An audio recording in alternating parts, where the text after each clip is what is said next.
ಬಿಹಾರದಲ್ಲಿ ಮತದಾರರ ಪಟ್ಟಿಯಿಂದ ಅಳಿಸಲಾದ ವ್ಯಕ್ತಿಗಳ ಗುರುತು ಮತ್ತು ಕಾರಣವನ್ನು ಆಗಸ್ಟ್ 19ರ ಒಳಗೆ ಬಹಿರಂಗಪಡಿಸಿ ಚುನಾವಣಾ ಆಯೋಗಕ್ಕೆ ಸುಪ್ರೀಂ ಕೋರ್ಟ್ ಸೂಚನೆ ನೀಡಿದೆ.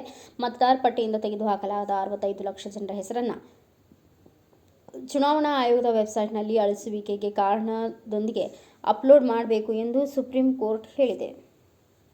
ಬಿಹಾರದಲ್ಲಿ ಮತದಾರರ ಪಟ್ಟಿಗಳ ವಿಶೇಷ ತೀವ್ರ ಪರಿಷ್ಕರಣೆ ಪ್ರಶ್ನಿಸಿರುವ ಅರ್ಜಿಗಳ ವಿಚಾರಣೆ ನಡೆಸಿದ ನ್ಯಾಯಮೂರ್ತಿ ಸೂರ್ಯಕಾಂತ್ ಅವರ ಪೀಠ, ಚುನಾವಣಾ ಆಯೋಗವು ಪಟ್ಟಿಯಿಂದ ಅಳಿಸಲಾದ 65 ಲಕ್ಷ ಹೆಸರುಗಳನ್ನು 22 ಲಕ್ಷ ಜನರು ಮೃತಪಟ್ಟಿದ್ದಾರೆ ಎಂದು ಹೇಳಿದೆ ಎಂದು ಗಮನಿಸಿದರು.